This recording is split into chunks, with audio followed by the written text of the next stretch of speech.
Rivers really are a little bit like stories. They have a beginning, a middle, and an end. And just like any good story, you really have to start at the beginning. 4,000 miles from the Andes to the Atlantic flows the iconic Amazon River. Depended upon by 40 million people, the river and its basin is colossal, and the water connects it all.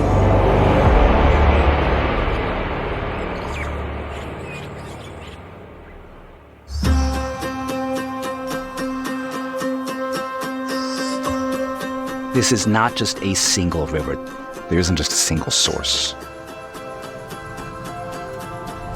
However, there are a few sort of geographically accepted beginnings of the Amazon, and one of them is in a place called Nevado Mismi. It is a dramatic environment. It is situated in an area that almost looks like a high-altitude desert.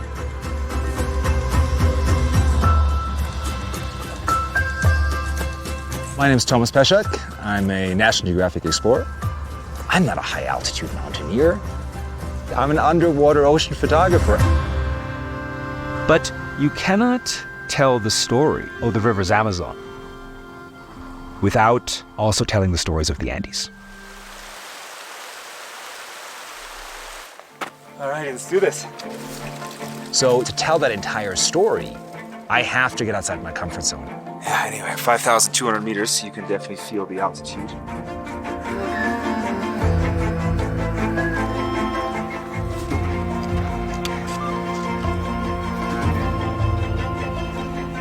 This is really where the river starts. Barren but beautiful, and a land of contrasts. This mountain sits directly on the Continental Divide. And all the snow that melts up here and that flows in this direction basically heads into the Amazon basin, heads into the Atlantic Ocean. And all the snow that melts on this side heads into Colca Canyon, which runs into the Pacific. To think that a tiny bit of snow becomes this raging torrent that at its mouth is hundreds and hundreds of kilometers wide.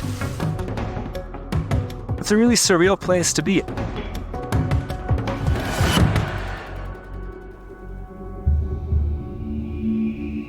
In the southern tip of Colombia, the waters are home to an elusive herbivore, and those sworn to safeguard them.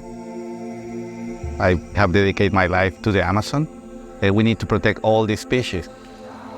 I'm Fernando Trujillo. I'm a National Geographic explorer. I have been working in the Amazon during the last 36 years. And unfortunately, most of the big species in the water are in danger, like the dolphin or the manatee.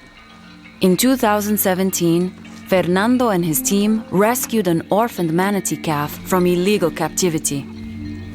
We call moeche.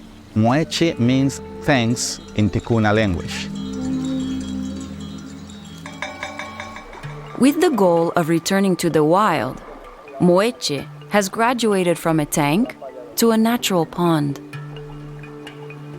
We put in a pond with turtles, with fish. He was so scared with the turtles, but we needed to teach him the different animals that we'll find on the wild.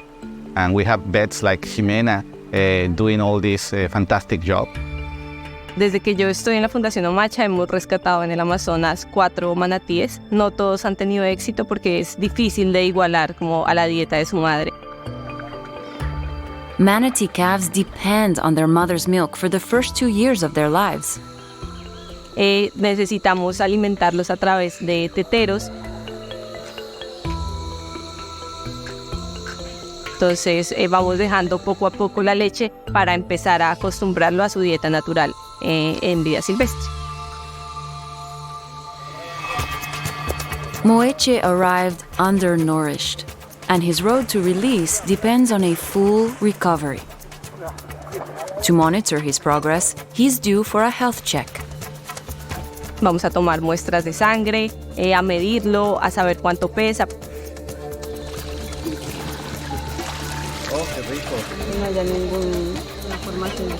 So this is the result of the illegal traffic of animals.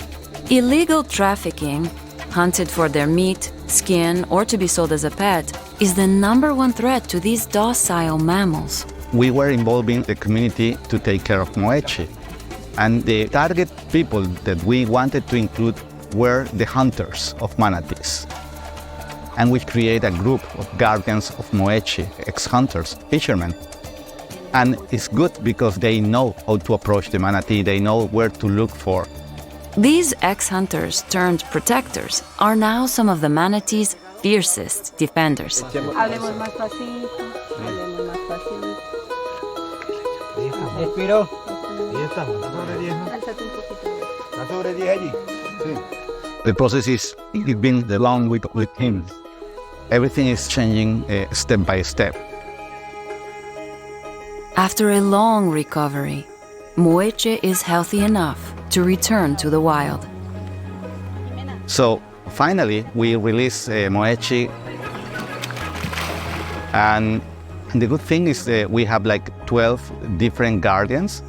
They go in a canoe with the equipment and with the antenna to report every single day how the manatee is doing well. And we changed the perception. And now the whole community are always asking, how is Moechi?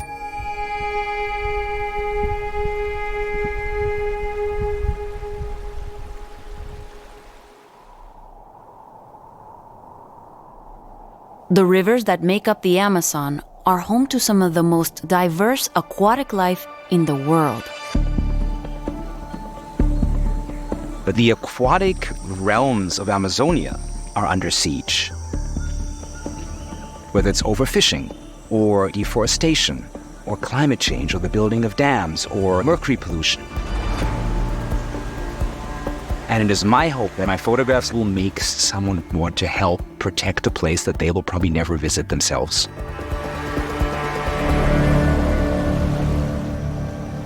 The classic Amazon River is a whitewater river, which is murky and filled with silt. And in those conditions, it is physically impossible to make any underwater images. And then you have the Holy Grail, which is rivers with clear water, but also that are in pristine condition.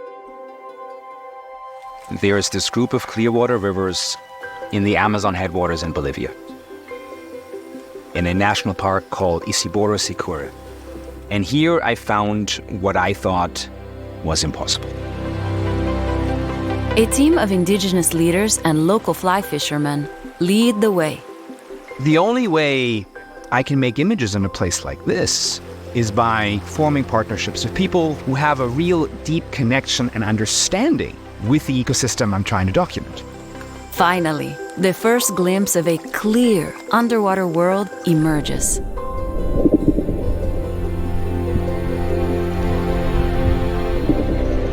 The amount of life in these deep pools is just staggering. Some of the fish were giants. One of the largest catfish in the Amazon, the gilded catfish, can grow over 4.5 feet long.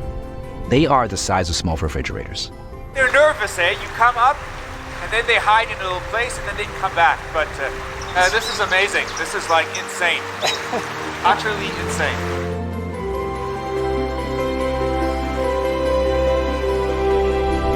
All around, flashes of gold dart through the water. The golden dorado grows up to 4 to 5 feet in length, and it looks like it's covered in plated gold.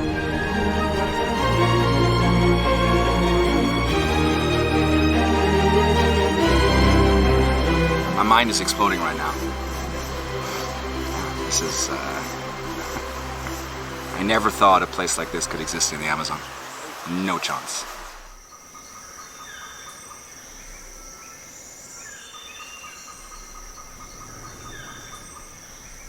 Downstream, two major rivers of Amazonia collide, creating a life force unlike any other. This is a very powerful place. It's absolutely stunning. My name is Julia Tavares. I am a biologist. I'm passionate about the Amazon. Everything here is amazing. If you look here, look at this, everything here is amazing.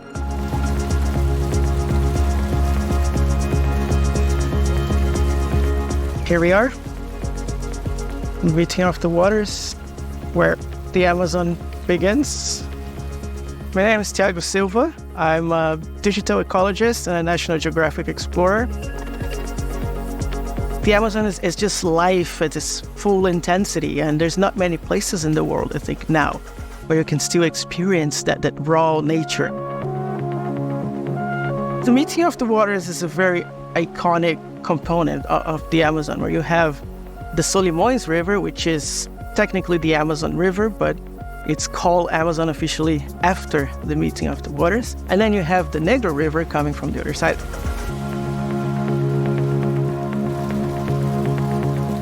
You mix two of the largest rivers in the world, and then you get the largest river in the world.